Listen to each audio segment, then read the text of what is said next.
Your brain has cheat codes, exploits, loopholes that make learning feel like cheating. The same hacks medical students use to memorize thousands of terms, that professionals use to learn new skills in weeks instead of months. That got people promoted, hired, and paid more. 3 exploits. The first one turns difficulty into your biggest advantage. The second one gives you 50% better results with the same time spent. The third one, it stops your brain from forgetting what you learn. This isn't a theory, it's a biological pattern discovered by psychologist Hermann Ebbinghaus. He proved that your brain automatically deletes 90% of information within 7 days. That's not a flaw, that's a pattern we can exploit. Starting with exploit number 1. You've never shot a basketball before. You pick up the ball, you shoot, air ball. The ball doesn't touch the rim, doesn't touch the net, just the floor. And your pride. You feel stupid. You want to quit. That feeling, that is the cheat code activating. Here's what most people get wrong. They think learning should feel smooth, comfortable. If it's hard, something must be wrong. So they avoid the hard stuff. They highlight instead of practice. They reread instead of test themselves. They watch tutorials instead of trying and failing. But Robert Bjork, a learning scientist at UCLA, discovered something that flips this completely. He calls them desirable difficulties. The harder something feels while you're learning it, the stronger the memory becomes. Why? Because struggle is a signal. When your brain struggles, it thinks, this is hard, this must be important, I should remember this. When something is easy, your brain thinks, no effort needed, probably not important, delete it. That's why highlighting feels productive but doesn't work. Zero struggle. Your brain treats it like background noise. But struggling through a problem you can't solve, that gets flagged as important and saved permanently. Think about your first day at any new job. You don't know anyone's name. You don't know where anything is. You're confused, frustrated, maybe a little embarrassed. A month later, you know everything. 2 months later, you're training the new person. The confusion wasn't blocking your progress. It was creating it. Your brain was encoding everything precisely because it was hard. Here's the exploit. While everyone else avoids difficulty, you chase it. Easy in, easy out.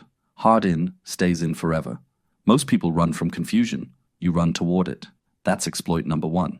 But the second exploit, it's the one that delivers 50% better results. Same time, same material. And you already use it every time you play a video game. Picture this, new video game. You just bought it. What do? Option A, watch 50 tutorials on YouTube. Study the mechanics, memorize the controls, read the wiki. Option B, press start, play, lose, learn, play again, lose again, learn more. Which one do you pick? B. Everyone picks B. You didn't read the manual. You don't even know where the manual is. You just play, fail, and learn from the failure. 20 rounds later, you beat the first level. No tutorials needed. This is the exploit. And there's science to prove it.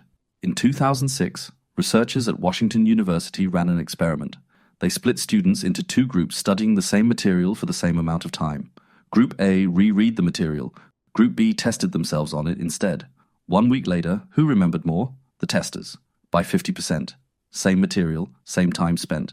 50% better results. That's not a study tip.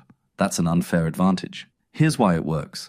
Your brain has 2 modes, storage and retrieval.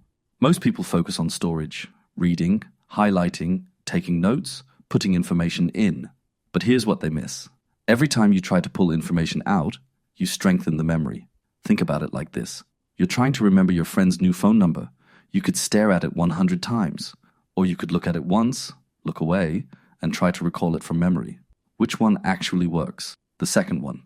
Because the act of trying to remember, that mental effort of pulling the number back, is what burns it into your brain. Reading is passive. Your brain receives information but doesn't process it deeply. Retrieval is active. Your brain has to search, struggle, and reconstruct. That struggle is the learning. So what does this look like in practice? Let's say you're studying biology. Most people read chapter 1, highlight the key points, maybe take some notes, then move to chapter 2. But my notes look so pretty. Doesn't matter. Pretty notes don't pass exams. Here's the exploit instead. Read chapter 1. Close the book. Now try to write down everything you remember. You'll forget things. Good. That struggle is the cheat code activating. Check what you missed. Try again tomorrow. But what if I get it wrong? That's the point. Every wrong answer you catch is a gap you now know to fill. The mistakes aren't failures. They're the learning happening. Past papers, practice questions, flashcards, tools like Anki, Quizlet, or even Notion templates. These work because they force retrieval. Ugly practice beats pretty notes, every time. The key is this. Your brain learns by retrieving, not by reviewing. Every time you test yourself, even if you fail, you're strengthening the memory. The failure is the upgrade. While everyone else rereads their notes for the 5th time, you test yourself once and remember more. That's exploit number 2. 2 exploits down. Subscribe before you forget them. 1 more to go. The most powerful one. Remember the forgetting curve from the beginning? Your brain deletes 90% of information automatically. Ebbinghaus didn't just discover that pattern. He found 2 ways to exploit it. Stop. Before I show you the last exploit, I need to warn you. This one sounds too simple. You'll think it can't possibly work that well. You'll be wrong. Here's the pattern. Day 1, you remember 100% of what you learned. Day 2, 50%. Day 7, just 10%. Your brain is deleting information on a predictable schedule. But here's what most people miss. If you test yourself at the right moments, you can reset the forgetting curve. And each time you reset it, the curve gets flatter. The information sticks longer. This is exploit number 3, and it has 2 parts. Part 1, spaced repetition. Let me show you how this works. Let's say you learn something new today. Tomorrow, your brain is about to delete half of it. But if you test yourself tomorrow, not reread, actually test, something interesting happens. You reset the curve. And now, instead of forgetting half by day 3, you might only forget 20%. Test yourself again on day 3. The curve resets again, even flatter this time. Test yourself on day 7. By now, the information is basically permanent. Your brain has decided, they keep asking for this, must be important, store it forever. This is called spaced repetition. And when you build it into a learning system, it becomes stupidly effective. Here's the key. The timing matters. Test too soon, like an hour later, and your brain doesn't have to work hard to remember, so the memory doesn't strengthen much. Test too late, like a month later, and you've already forgotten everything, so you're starting over. The sweet spot is right before you're about to forget. That's when retrieval takes effort, and effort is what strengthens the memory. That sounds complicated to track. It is, unless you automate it. Flashcard apps like Anki or RemNote do exactly this. You make the cards once. The algorithm figures out exactly when you're about to forget each card and tests you right before. Medical students use this workflow to memorize thousands of terms. Same system, same results. No fancy app, a simple schedule works too. Day 1, learn topic A. Day 3, review topic A, learn topic B. Day 7, review both.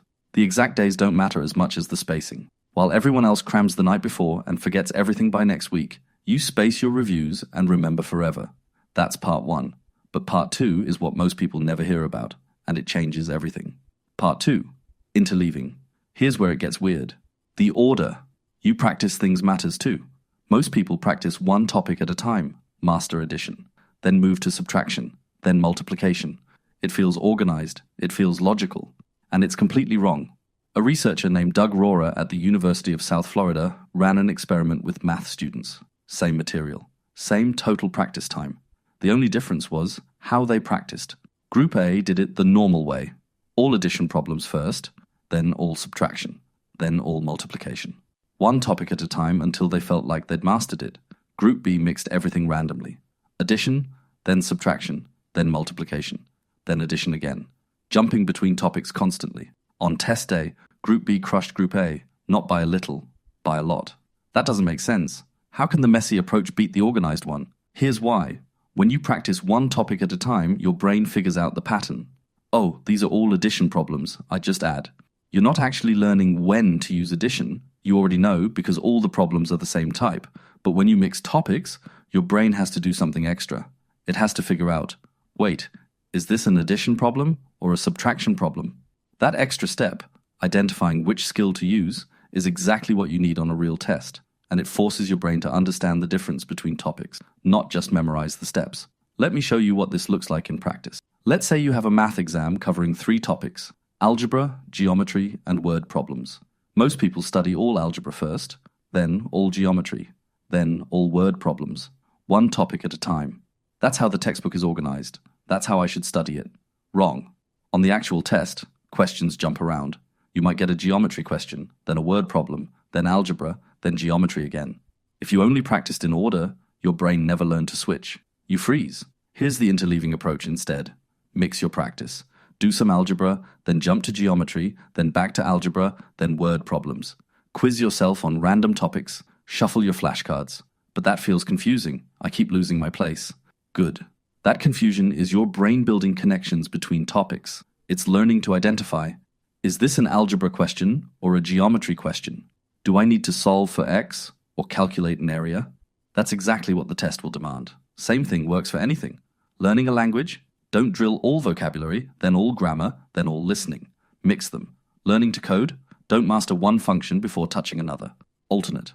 Here's the final exploit. Space your reviews and mix your topics. The combination is stupidly powerful. You're fighting the forgetting curve while building connections between everything you learn. The key is this. Feeling stupid during practice means feeling smart during the test. Whether you're learning to code, preparing for an interview, studying for the MCAT, or building a side business, these aren't just study tips. They're your unfair advantage. A study from Georgetown found that people who learn new skills get promoted 30% faster. In a world of remote work and career pivots, your learning speed is your earning speed. These exploits don't just save you time, they multiply your value. Everyone else studies the hard way, the slow way, the way that doesn't work. You found the cheat codes. But learning faster means nothing if you can't make yourself do the work. Most people discover better methods, then never use them because the work still feels impossible. That's why I made this video breaking down exactly how to make hard things feel so easy. It's almost unfair. Watch it next.